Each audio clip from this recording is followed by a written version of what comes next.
నన్ను గెలిపించండి సంపద సృష్టిస్తా అంటూ ఎన్నికల సమయంలో హోరెత్తించిన చంద్రబాబు అధికారంలోకి వచ్చిన తర్వాత చేస్తోన్నదేంటి? సొంత ఆస్తులు పెంచుకోవటమే లక్ష్యంగా చంద్రబాబు పనిచేస్తున్నారనే అభిప్రాయాలు వ్యక్తమవుతున్నాయి. ఒకవైపు బాబు ఆస్తులు పెరుగుతుంటే మరోవైపు రాష్ట్రం ఆదాయం తగ్గిపోతోంది. దేశంలో ఎక్కడా లేని విధంగా ఏపీ ఆదాయం ఈ 6 నెలల్లో బాగా దిగజారింది. అప్పుల్లో మాత్రం బ్రహ్మాండంగా వృద్ధి సాధించింది. రాష్ట్రంలో అసలేం జరుగుతోంది? Watch the story.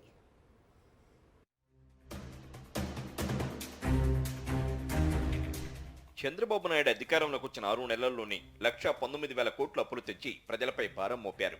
మరోవైపు రాష్ట్ర ఆదాయం మాత్రం నానాటికి దిగజారిపోతోంది. చంద్రబాబు ఆస్తులు మాత్రం రాకెట్ స్పీడ్ లో పెరిగిపోతున్నాయి. ఇవేమీ గాలి కబుర్లు కాదు. ప్రభుత్వ అధికారిక గణాంకాలు, జీఎస్టీ రిపోర్టు, ఏడీఆర్ నివేదికలే స్పష్టం చేస్తున్నాయి. చంద్రబాబు ఎన్నికల సమయంలో కట్టిన గాలి మేడలు క్రమంగా కూలిపోతున్నాయి. సూపర్ 6కు పంగనామాలు పెట్టి ప్రజలపై కరెంటు, యూజర్ ఛార్జీలు, టోల్ ట్యాక్సులు వేసి రాష్ట్రాన్ని మరింత అప్పుల ఊబిలోకి నెడుతున్నారు. చంద్రబాబు ఏదో చేస్తాడని ఆశలు పెట్టుకున్న కొద్ది మందిలో కూడా మబ్బులు వీడిపోతున్నాయి.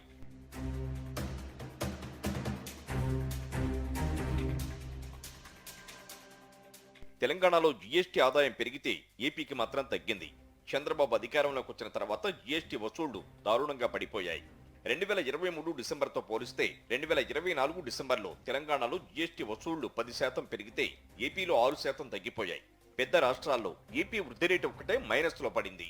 ఆర్థిక సంవత్సరంలో డిసెంబర్ వరకు తెలంగాణ నుంచి 46,289 కోట్లు, ఏపీలో 33,371 కోట్లు వసూలైంది. 2023తో పోలిస్తే ఈ వసూళ్లు తెలంగాణలో 5.5% పెరగగా ఏపీలో 1.3% మాత్రమే పెరిగాయి.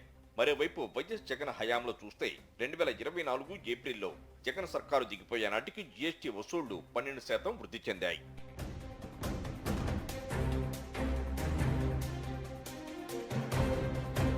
కూటమి ప్రభుత్వం అధికారంలోకి వచ్చిన 6 నెలల్లోనే 1,19,000 కోట్ల అప్పులు చేసింది. ఇది పెద్ద రికార్డే.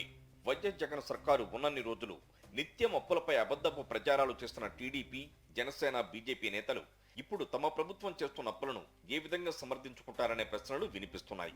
ఈ 6 నెలల్లో కూటమి సర్కారు సృష్టించిన సంపద కూడా ఏమీ లేదు, ప్రజలపై బాధుడు తప్ప. రాష్ట్ర ఆదాయం తగ్గింది, అప్పులు పెరిగాయి, కానీ చంద్రబాబు ఆస్తులు మాత్రం వేగంగా వృద్ధి చెందుతున్నాయి. 2024లో ఏడీఆర్ విడుదల చేసిన నివేదికలో దేశంలో అత్యంత ధనిక సీఎం చంద్రబాబేనని పేర్కొంది. చంద్రబాబు పేరిట ఏకంగా 931 కోట్లకు పైగా ఆస్తులు ఉన్నాయని ప్రకటించింది. గత ఏడాది ఏడీఆర్ 2023 నివేదికలో చంద్రబాబు ఆస్తులు 668 కోట్లని పేర్కొంది. అంటే ఒక్క ఏడాదిలో ఆయన ఆస్తులు 263 కోట్లు పెరిగాయి. చంద్రబాబు రాజకీయాల్లోకి వచ్చినప్పుడు ఆయన ఆస్తి కేవలం 2 ఎకరాల పొలం. ఈరోజు 931 కోట్లు.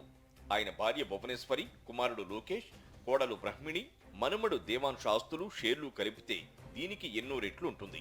ఇక చంద్రబాబు వెల్లడి చేయని ఆస్తులు ఎన్నో. మరి ఇన్ని వేల కోట్ల ఆస్తులు ఏ మార్గంలో వచ్చాయి? ఈ ప్రశ్నకు బదులేది? చంద్రబాబు అధికారం చేపడితే రాష్ట్రంలో రెవెన్యూ లోటు తప్పదనే విషయాన్ని గణాంకాలే స్పష్టం చేస్తున్నాయి. చంద్రబాబు కేవలం తన ఆస్తుల వృద్ధి కోసం తప్ప రాష్ట్ర సంపద పెంచడానికి ఏనాడు చేసిందేమీ లేదనే అభిప్రాయాలు వ్యక్తమవుతున్నాయి.